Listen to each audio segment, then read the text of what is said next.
Welcome in, everybody, once again to another episode of Titans Tube. As always, your faithful hosts are here to bring you the preview action for this game. I am Justin. This is Jake, or this is Jake, whichever side he is of me. I think I've been getting it wrong lately when I go back and watch the video. But, guys, this is going to be our preview video against the Detroit Lions. We are welcoming in an 8-5 Detroit Lions team into Nashville for the final home game of the season. Jake, this could be a playoff clinching week for us if things kind of pan out amongst some other games. I think if Baltimore loses and we win, that's a clinch for the Titans. If the Titans win and Miami loses and Cleveland wins. It's always such a confusing puzzle. Like the scenarios. Yeah, for some reason, Cleveland winning, we said before we started recording, probably knocks another team out of the playoff race. So that's why that game matters between Cleveland and the Giants. But anyway, the most important part of the scenario, though, is the Titans getting the W this Sunday, Jake. Correct. But before we get into that, and if you guys want to skip ahead to the actual preview, I do want to briefly talk with you, Jake, about a very special moment we saw on Thursday night. We got to see our boy again, Jake. How did you feel about that? Marcus Mariota coming in for an injured Derek Carr, who hasn't seen significant action since he got benched against the Denver game, or against Denver in the game last year for Tannehill, which ended up being him being on the bench for good for the rest of his Titans time. Yeah, he came in, I think he threw a pass in week 17 against the Texans, and I think he came in on maybe a trick play against the Ravens in the playoffs, but didn't really touch the ball. But I gotta say, Jake, it did my heart good to see Marcus Mariota out there and playing the way he did. I don't know, I'll throw it real quick to you, Jake, and then I have a little bit of a confession to make, and I don't know if it's a good thing or a bad thing. It's probably bad, but how did you feel seeing our boy out there making some plays? Oh man, my head's going all kinds of places about this confession you're gonna make. We'll see it. We'll see when the time comes. I'm not gonna step on it or anything. Seeing Marcus Mariota play, definitely did the heart some good. I got a text from my dad that says, "Here he comes. Here comes Mariota," and I've been waiting for him to be seen in a silver and black uniform since he signed there in the offseason. Obviously, with no preseason this year, we didn't get to see any Marcus Mariota action. But he came in last night. He looked fired up. A lot of people were talking about how his contract incentives, are laden with, if he wins this game, he gets a boost of, $400,000. He was playing like a guy who, had maybe $500,000 on the line in that specific game. He was fired up regardless. I don't think Marcus is in it for the money per se, but he was fired up. He was definitely the Marcus Mariota we all know and love or hate. He had great throws, great confident runs, physical confident runs. Yeah. I think he ended up with 88 yards rushing or something like that. It was the second highest in his career behind the rookie Jacksonville game, with obviously the big long touchdown run there. Right. But we also saw the Marcus Mariota that held this Titans team back, inaccurate throws, some head scratching decisions and things like that. I really wanted him to win the game. I don't know personally. I know the Raiders winning was bad for the Titans' playoff chances, but still wanted to see Marcus Mariota do well. And I thought he played pretty well. He played a very standard Marcus Mariota game, at least in my opinion. And it was a lot of fun to see Titans Twitter and all the Titans teammates, his old Titans teammates, cheering him on as well. Okay. You know what? Hearing you say that you were wanting the Raiders to win, that kind of makes me think my confession isn't that big of a deal at all, because that's pretty much what it was. Before Mariota stepped onto the field as the Raiders quarterback, I didn't give a crap if the Raiders won. Like, yes, of course, I would be rooting for the Chargers. I would always in my Titans fandom ever since day one, I've always rooted for what's in the best interest of the Titans in terms of playoff chances or seeding here and there. But once Mariota got on the field, and especially once he started slinging it and making some big plays, I was like, hold up. I suddenly think the Raider Raiders Nation, might stand be up. Yeah. my second favorite team in the league right now. And yeah, I saw people on Twitter like saying, "Yeah, I'll go Marcus. I hope he really does well, but still hoping they lose, hoping that the Chargers can knock him out to help the Titans' playoff chances." And I'm sitting there going, "F that! I want to see Mariota get this W, man. I'm rooting for the boy hard right now." Yeah. And so I don't know. I feel like, and I've never felt that way before. Like, yes, this goes against my Titans rooting interest. I feel like just Mariota has corrupted my Titans fandom just a slight bit. And don't get me wrong, if this was like a Week 17 game and we needed the Raiders to lose and the Titans to win for the Titans to get to the playoffs, like, of course, I'm going to root for a Mariota-led football team to lose so the Titans can get in. Like, I'm not crazy, but yeah, it was wild. And yes, seeing people rooting it, it was weird feeling and rooting for the Raiders because of Mariota, just like in an instant like that. Yeah. Like, dude, it was so great to see him back out there and playing well. I hope he gets another look from another team at some point. I mean, we know pretty well who he is as a quarterback. You're going to have ups and downs, and I mean, he's got talent all around. sure. Yeah. Yeah. No doubt. So I guess that was my lame confession that I betrayed the Titans' interest a little bit by hoping I the thought, Raiders. I'm sorry, I couldn't help it. I really wanted him to win well, that game. I thought you were going to say something along the lines of, you saw our ex with somebody new doing well, and you were a little jealous and things like that. But we have a very fine quarterback on our arm in Ryan Yeah, Tannehill. So and it's nothing against Ryan Tannehill. We just got to talk about what Marcus is doing. yeah, and I say all that understanding that it was the right decision to move on from him. He was struggling. His confidence was shot. He was not the same quarterback that we had drafted and we had seen him play in the first 2 years before he was getting injured. All the coaching changes, and it was a little bit. Of course, it was his fault of his own too with playing poorly. There's a lot of things that contributed to him not working out here.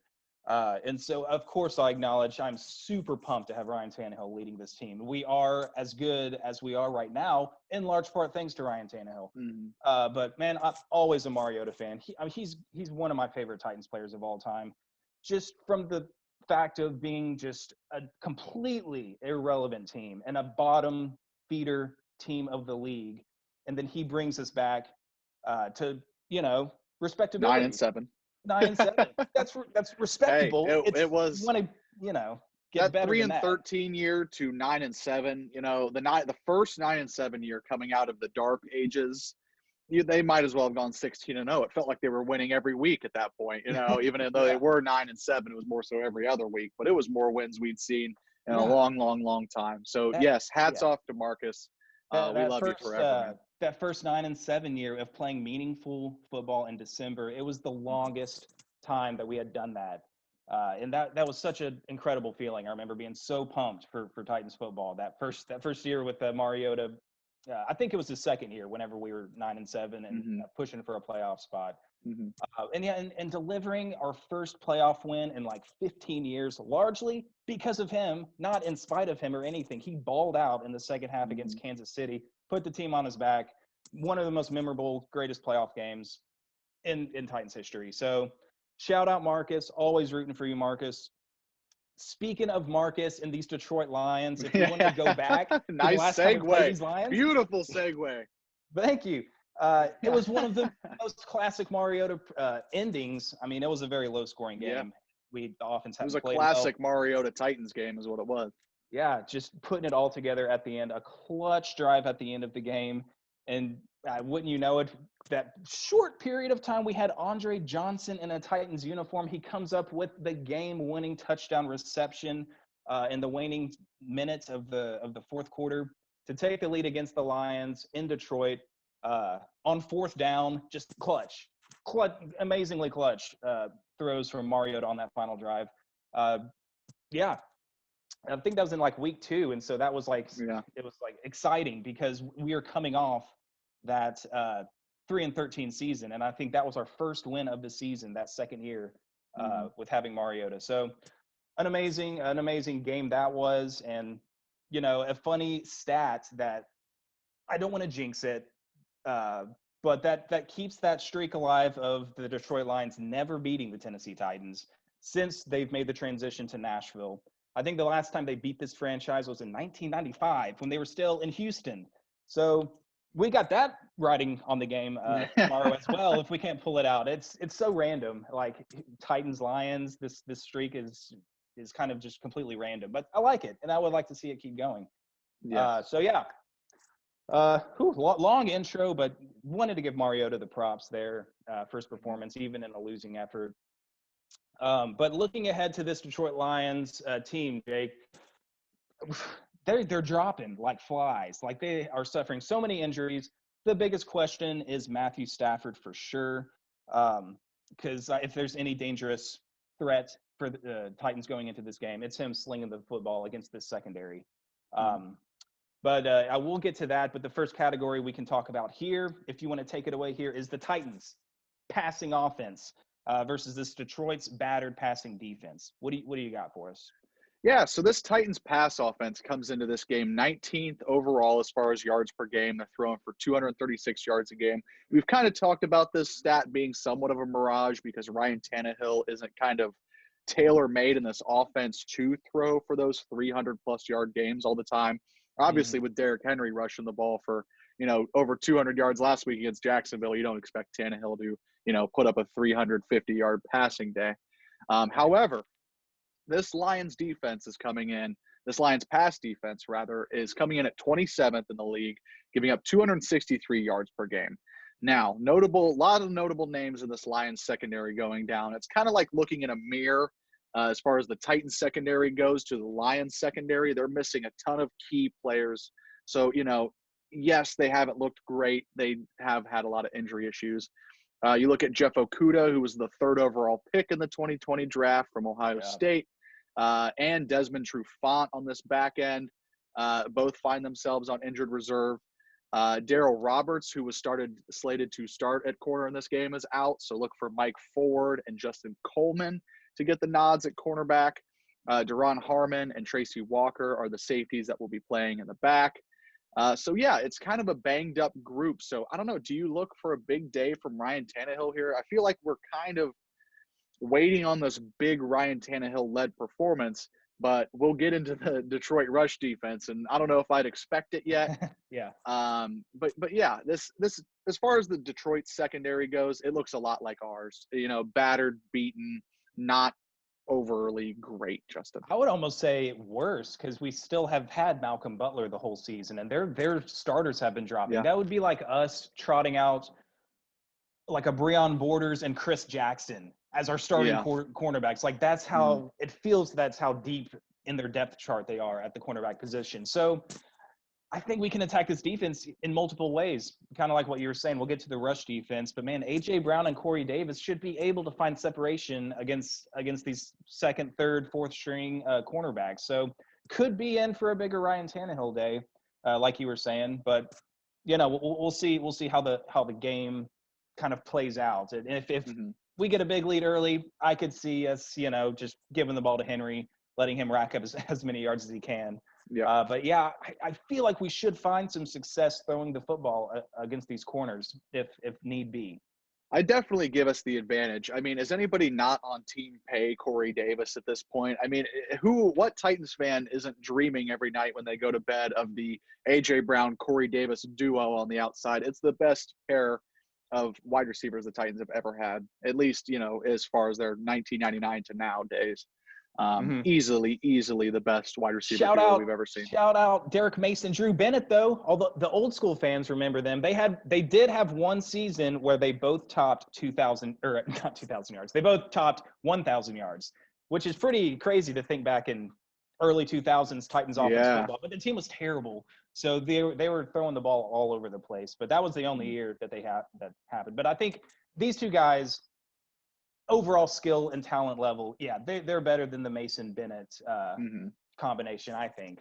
I mean, maybe I'm just caught up in the moments.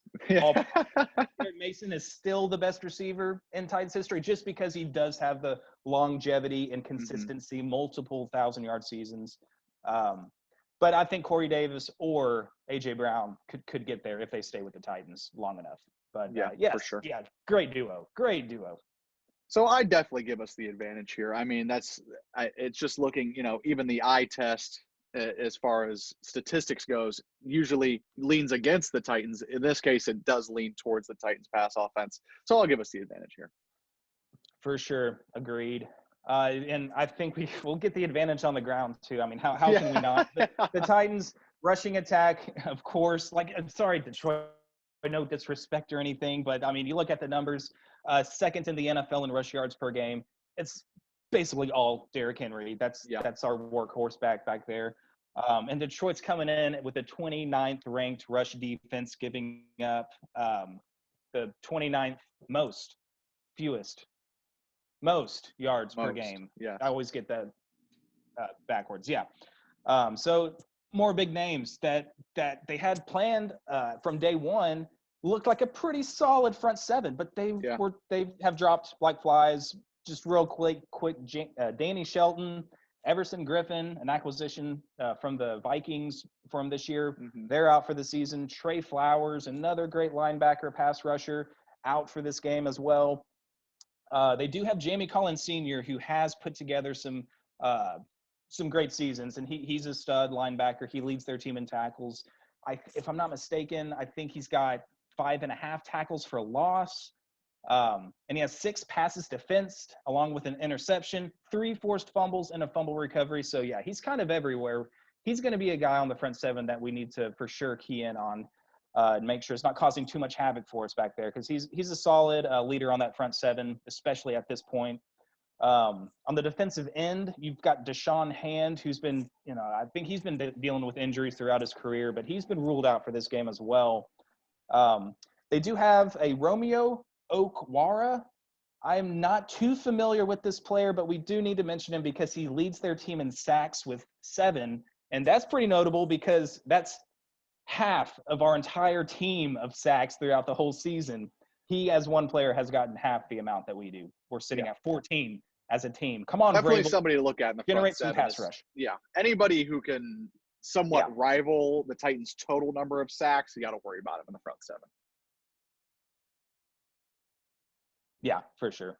And as far as injuries are concerned for this offense, no one is ruled out, but a player to keep an eye on in the questionable department is Roger Saffold. Just because he didn't practice through the entire week, that doesn't mean that we're going to rule him out. I think he's had weeks in the past where he didn't practice but would still go on Sunday. I think he may have missed just one game for us this year, but that's something to keep an eye on. Because, when he's in there, he's good. I really like Saffold. I think he's been a quality signing for us. We paid big money for him. Has he earned the high dollar amount that we paid him? Close enough. He's getting there. I would, you'd like to see like a Pro Bowl selection or something, but I don't know. When Henry is running as well as he is, I think you got to credit everybody, and Saffold is a big part of that. No doubt. So I don't know. Could this be a Derrick Henry pushing forward even further into the MVP conversation? Can he hit that 156 yards mark that he needs to hit to hit the 2,000 yard mark? I don't know. We'll see. But this is a defense where he should be able to make some noise. And the Titans offense as a whole is humming, Jake. They've scored 30 points in their past 4 games in a row, but it seems like they're trending to be doing that as well against this battered Detroit defense. So offensive passing, offensive rushing, I think we hold both of those advantages for sure. What do you think? I mean, I don't think there's any doubt. We've seen Derrick Henry feast on these low-ranking, rushing defenses all year long. And it hasn't been, we come into a matchup, Derrick Henry's going against a bad rushing team, and he doesn't go for, 120 plus. It's never that with the King. So as far as MVP candidacy, I don't know if he's going to be in the discussion. I don't think he will be in the discussion. I would like him to see him get some credit at least be in the graphics, of Rodgers, Mahomes, and maybe Derrick Henry.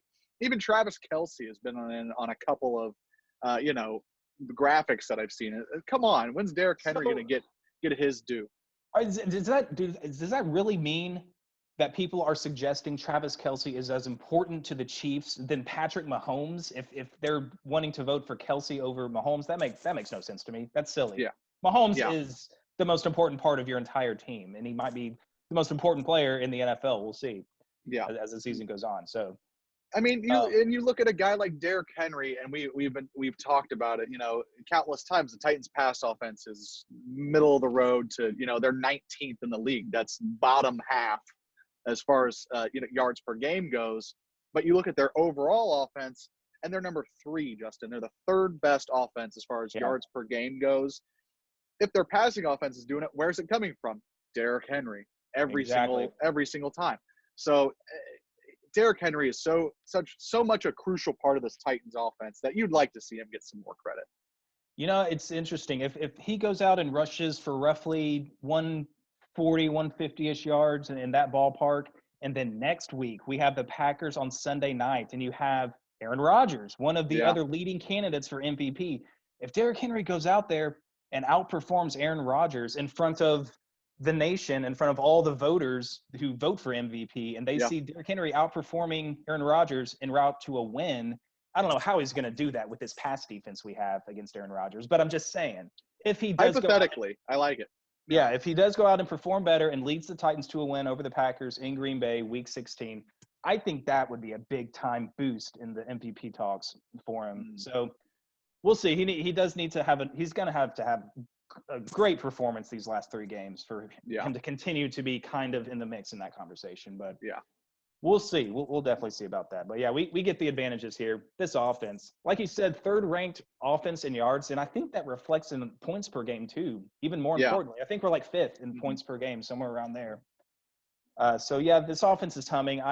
You can't help but think they're going to keep clicking against the Detroit Lions defense. If you want to switch sides to the other side of the ball, we can talk about this Detroit passing offense against the Titans pass defense.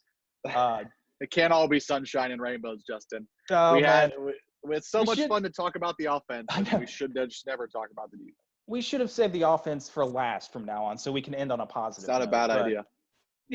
We can stay positive here. The Titans defense is coming off the season best 10 points allowed against the Jacksonville Jags, but that's Mike Lennon. They're 1-12. Minshew, really something to hang your hat on. This Titans pass defense is 29th in the league in pass yards given up per game at 273. Detroit's passing offense is 10th with 261 pass yards per game. But of course, the big question is Matthew Stafford. Is he going to be playing in this game? He's going to be traveling with the team to Nashville, it was reported. But his status is still up in the air. And you look at the injuries he's going to be without 2 more starting offensive linemen in the center, Ragnow, and then the right tackle, Tyrell Crosby. Thank you for the save.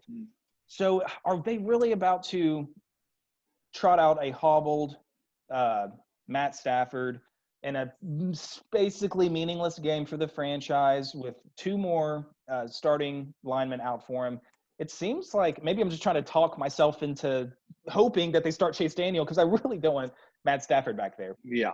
In our picks video when we were talking about this game with Lance Smith, if you haven't seen that, make sure to check that video out.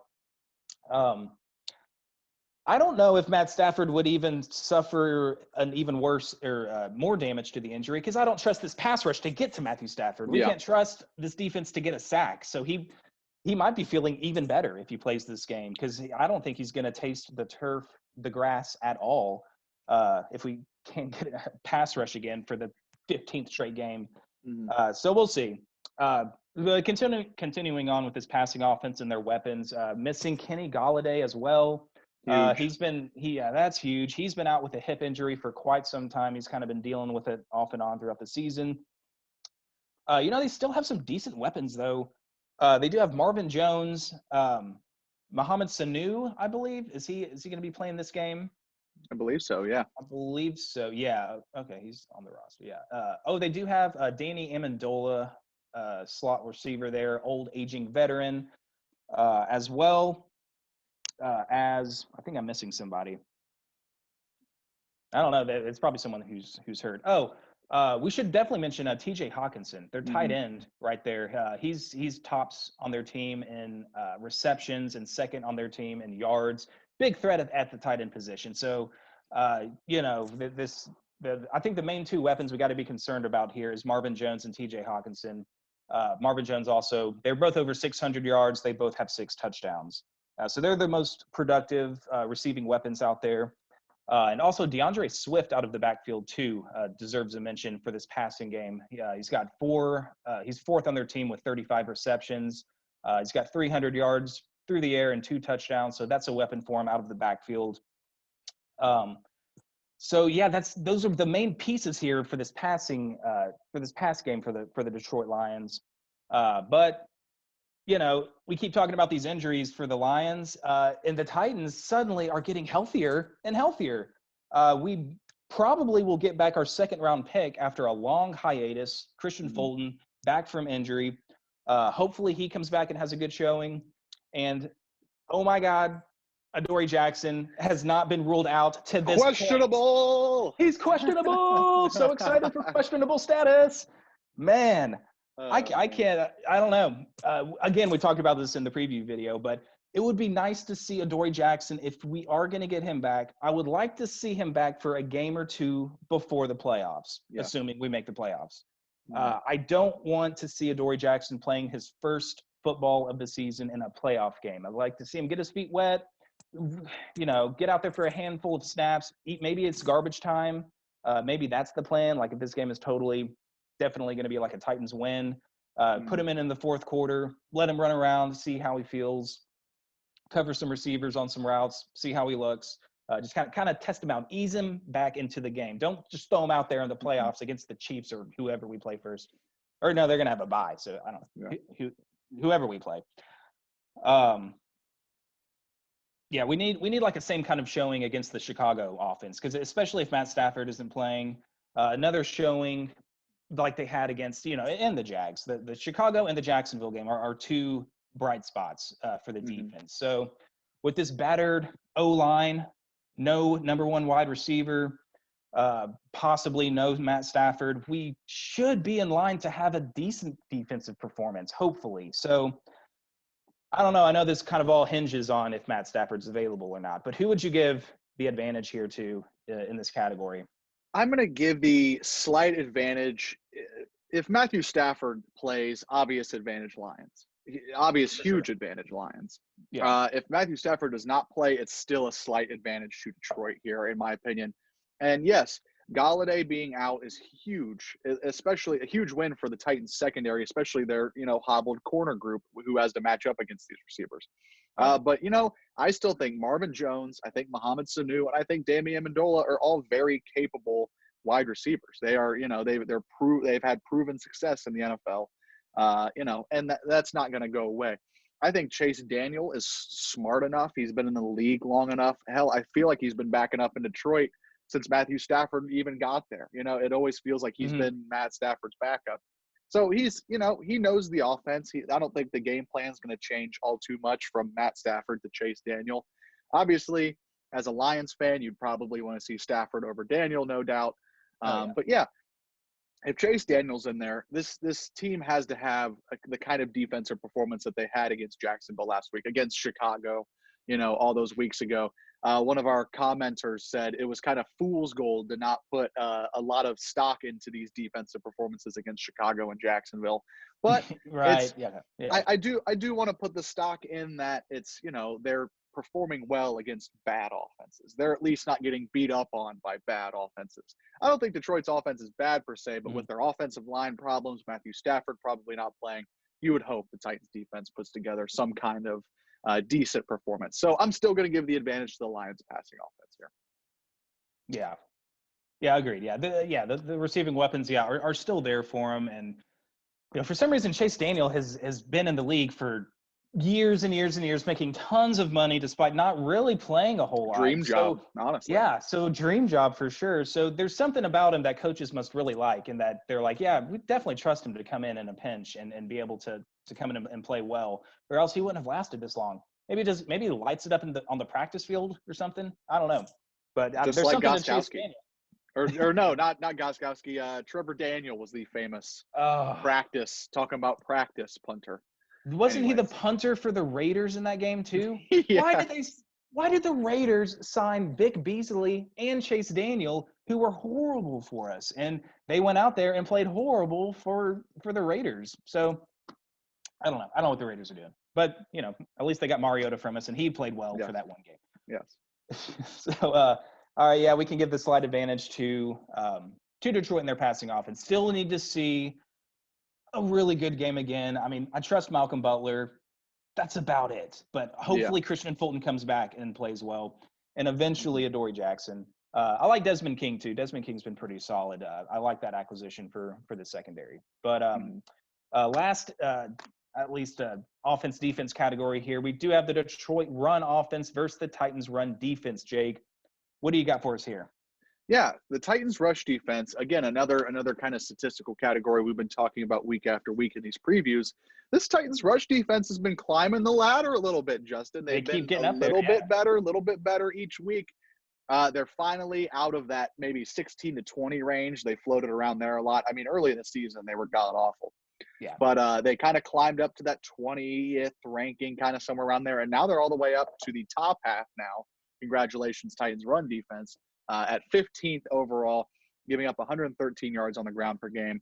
And, they might get a little better again and climb that ladder a little bit this week, Justin, because Detroit's rush offense is 30th in the league, only rushing for 90 yards a game. And now that's no knock on DeAndre Swift. I think he's a good running back. As you said earlier, he's a weapon to catch passes out of the backfield. I think he's an athletic guy. Behind him, obviously, old man Adrian Peterson, who's dealt some damage to the Titans, even in his old age. You think back to the game against Washington when he was, with that. He had a good game, even, late into his career. I can't believe he's still around, for one, but, he's serviceable. He's serviceable. He's trying to be the new Frank Gore. Exactly. Yeah. New Frank Gore, we will call him. He might be running the ball well into his 40s at this rate. I don't know. It's crazy. I'm looking at his stats right now. He's averaging 3.7 yards per carry, and that's like not good in this day and age. But I mean, he's got 500 yards. He's got 6 touchdowns on the year. So they definitely feed him the ball, and he's outrushed DeAndre Swift 139 carries to 77. Although Swift has played in 3 less games than him, so that those numbers are a little bit skewed. And DeAndre Swift has a respectable 4.6 yards per carry. But again, yeah, we talked about their offensive linemen. Their starting center and right tackle won't be in this game. So the dude had a fractured throat, man.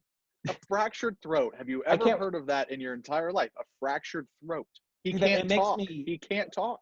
It makes me like cringe up just even thinking about what that must feel like. That's got to be like, what's the next step after fractured throat? Like just straight up having your throat broken neck, split? decapitation. Yeah, I don't know, dude. Broken neck. Yeah, the next step is decapitation. And he was hoping to play in this game. Like, this dude must be tough as nails to try to still play, even though he literally can't talk. He can eat and breathe. That's it. Can't use their throat for anything else. But obviously that's a huge point, because communication is a huge part of the offensive line, most importantly on the center. So probably good for him that he's missing this game, but not good for their running game. Not at all. And you alluded, Tyrell Crosby, starting right tackle, is out of this game. Yeah. And this Titans run defense seems to be putting it together. So this is another opportunity. I think I'm going to give the Titans rush defense the advantage for one. But I think this could be a big Jeff Simmons game. Yeah. You would love to see Jeff Simmons make a big impact, especially, lining up right over that backup center. Yeah. This Titans rush defense has a chance to continue to climb that ladder, continue to improve. And, they're going to need every bit of defensive help they can get heading into the playoffs in January. So if this rush defense can only improve, I mean, my outlook on the playoffs is going to continue to improve, Justin. I don't know. What do you think about this Titans run D? Yeah, I totally agree. I have seen improvements. We played James Robinson and the Jags rush offense last year, but James Robinson is not a slouch whatsoever. He's the third. I think he still is the third leading rusher in the NFL, and we shut him down completely, except for a 47-yard rush, which they gave that up. But hey, they have been getting slowly better and better. I should be going up with my hand, not better and better. They're climbing down to like the top 15, top 10. Yeah. I guess that's where my mind was headed. But I got you. they're getting better, and and I think we should be keeping on climbing because Aaron Jones is a good running back for the Packers. But they're a pass first with Rodgers' team, and then we got the Texans with David Johnson, Duke Johnson. Like I'm expecting, Deshaun Watson can run as well. So I don't know. We might find ourselves in the top 12 by the end of the season, mostly You'd because love of to see it. yeah, we're facing some lesser rushing offenses here to close out the season. So I don't know. Maybe it's a tiny bit skewed. If we like I don't know. It's different than facing Cleveland and Nick Chubb and Kareem Hunt back there for sure. Yeah, But no doubt. I would for sure give us the advantage here. Yeah. In this category. So we got 3 matchups on our side for the offense versus defense side of the ball. They do get the slight advantage in passing offense, no matter who's back there. And it's more of just wanting to see more from this pass defense. Because when Gardner Minshew came in last week, he led him straight down the field for a touchdown on his first possession when he came in for Glennon. So, I would like to see better than that.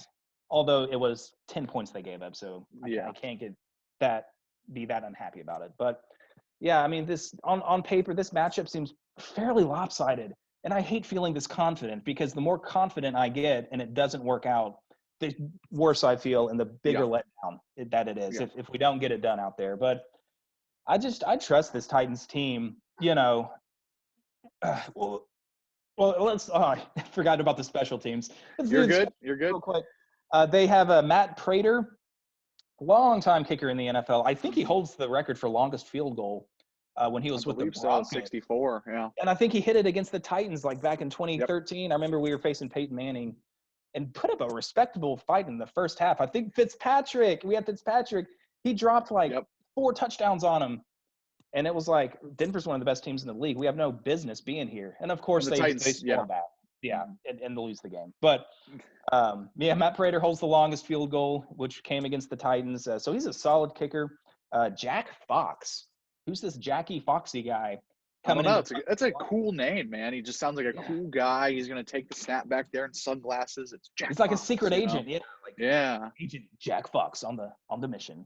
Yeah. And now I did, in the special teams category, I wanted to note we've been talking about it. It's a very knock on wood, hush, hush subject, but Gostkowski has had a good couple of weeks, Justin. A good couple of weeks. Hasn't missed many kicks. And thank you. Really. Thank you, Dan Bailey, because now Gostkowski doesn't lead the NFL in missed kicks. I didn't think it was possible, Jake. I didn't think it was possible for a kicker to catch him, but he went out and missed 4 field goals last week. So, hey, we got a new leader, and it's not Gostkowski in the missed kicks statistic. So moving on up. How many more consecutive field goals, Jake, will it take for you to trust Gostkowski to go out there and hit a field goal? We were like, okay, 45-yard field goal, we got this. Or is it 55-yard field goal? Do you feel more comfortable with the increase? I'm going to be physically ill, Justin, if the Titans make it back to the AFC Championship game, okay? I'm just trying to paint you a picture. You're about to paint the worst picture imaginable. That's why I'm going to be physically ill looking at it. They fight all the way back to the AFC title game. They're back in Arrowhead. This time it's a closer game. Tannehill, 10-yard out route, Corey Davis, Titans are in field goal range. Oh, my God, they made it to the red field goal target line that's on the screen. Yes. And you got to trot out Steven Gostkowski to send the Titans to the Super Bowl. I don't think any amount of missed kicks is going to make me feel okay in that situation. I feel like I won't even be able to watch. Or made kicks will not make you feel okay. Or did I say missed? Yeah. My bad. I got what you mean. No amount of made kicks will make me feel any good in that situation at all. I don't think he can redeem, at least my confidence level. The damage is kind of done. The worst one was the Denver game, week 1, when he missed all those kicks, and we still somehow won the game at the end. Yeah. But it was a continuing problem. 2 missed kicks here, 1 missed kick there, an extra point missed here. But it is encouraging still to see him seem to correct this problem and not lead the league in missed kicks anymore, and go 3-4 games in a row without missing a kick at all. Hey, and of course, Brett Kern's out here killing it too. Can't forget to mention him. So I guess we'll give the advantage to ourselves. No, we promised after Oh, yeah. after the Colts game. We had Yeah. promised after the Colts game the Titans would not win a special teams advantage the rest of the year. So we'll at least make it a push because Jack Fox is a great name. We Cool gotta punter give props name. to the name. Yeah. Yeah. We can call that one a push for sure. All right. Sounds good. Dude, do you have any predictions? Keys to the game? Give me some keys and a score prediction. Man, I think I was about to say something before we went on to special teams, but I didn't want to forget to go over that, and it's completely lost me. But, it probably wasn't important if I can't remember it. But, going into this game, man, it is an important win. It's you're coming off a good win against Jacksonville. You're feeling good. And any scenarios that I see, I was talking about being able to trust this team to go out there and put on a great performance. Even though we have seen this team go out and lay some horrible first half duds against the Steelers and the Browns. As long as we don't do something dumb like that, there's no way I think we give this game up. There's no way that this Detroit team can slow us down for 60 minutes, especially their defense against our offense. Like, our offense is going to get their drives. They're going to get their yards. I feel like they're going to get their points. I'm just feeling really good about this offense. I can't believe I'm saying that about a Tennessee Titans offense, but man, they've made a believer, and how can you not trust them and believe in them with the consistency they've been putting together this year? Art Smith is clicking. Please don't sign to be a head coach with another team. We love you, Art Smith. Don't leave us. We need you like we need Dean Pease this year on the defensive side of the ball. Good God. Man, so I guess if I had to pick a key, very vague in general, but just don't start slow out of the gate. Don't fall into this trap game. Come ready to play. And, we say we trust Mike Vrabel with having this team prepared, but we do have a few samples of this team coming out slow, not looking prepared, and getting just punched in the mouth from the get-go. But, Steelers and Browns. Steelers and Browns are a different breed of team. I mean, those are playoff teams. That was before the Steelers started reeling. That was when they were 5-0 in the thick of their hot 11-0 start. So, I think the Titans go in there and they put up their fifth game in a row of scoring 30 points. I think they'll get this one 34-20. I like it. I would love to see a double-digit win here for the Titans. And I think we're going to get that. I know I'm getting into my prediction before my keys. Here's my key to the game. Just have a cohesive plan and don't run Derrick Henry into the ground. I feel like I'm alone in this, in that everybody's just saying, feed him. He's a monster. Feed him. He's a monster. Well, I'd rather have a healthy Derrick Henry than 2,000 yards. Hands down, any Titans fan should. So, open it up a little bit. Let Tannehill throw the ball a little bit. See what they can do through the air primarily. I know, I think Lance Smith said it in our picks video, but Tannehill needs Henry and Henry needs Tannehill. So, finding that perfect marriage, which I think they've done, over the past couple of weeks, we alluded to it, them scoring 30-plus points in 4 straight games. This offense just needs to keep rolling. I don't think, especially a non-Matthew Stafford-led Lions offense, can put up 30, even with an ailing pass defense that the Titans have. So it's going to come in to be prepared. Don't make this a trap game. I trust Mike Vrabel's Titans, especially late in the year, to win these games that they're supposed to win. Seeing them blow the doors off Jacksonville gave me a lot of hope as far as not losing trap games down the stretch. And, look at the Titans' 4 losses. It's Pittsburgh, who's a good team. Cleveland, who's a good team. Indianapolis, who's a good team. The only inexcusable one was, Cincinnati, and Joe Burrow's no slouch. So this team that was a bad matchup for the pass defense at the time. Yeah, no doubt. And that was still Jonathan Joseph, so we can't count any games Jonathan Joseph played in this year. I almost forgot about him. We had him so long ago. And that was that did not work out. Yeah. So my key to the game basically is don't make it a trap game. I don't think it's going to be. I got the Titans winning this one 37-24. We'll go with. Ooh, pushing 40. I like it. Let's get it. Let's throw up some more points. Yeah, man. And let's make this let's get this W and look forward to a fantastic Christmas Eve matchup in prime time against the Packers. 2 days after Christmas, Justice. I hate to burst your bubble. Oh, Why did I? Yeah, Christmas Eve. That's like, yeah, that's a Friday, right? I don't know what I'm doing. Uh, Whatever. Yeah, we're gonna be fresh off Christmas. We're all gonna have our presents and our gifts and Jolly and cheer. our jolly and cheer. And I don't want it to come to a halt here against the Packers, but it's gonna be a hype game.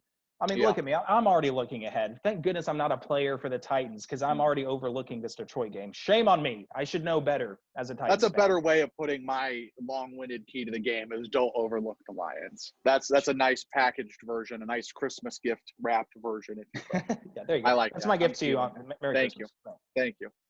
Man, so yeah, hopefully we can get this done. And yeah, not only could we possibly clinch a playoff berth, but we will break the 9-7 curse, or is it a 9-7 blessing? Because we've done pretty well. 6, 7, 8, 9. I'm not going to count 10 yet because I'm superstitious, but oh God, we're there. We're almost You can there. like lift it up halfway.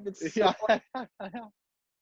Man, double-digit wins, 10 wins on the year through 14 games would be nice, man.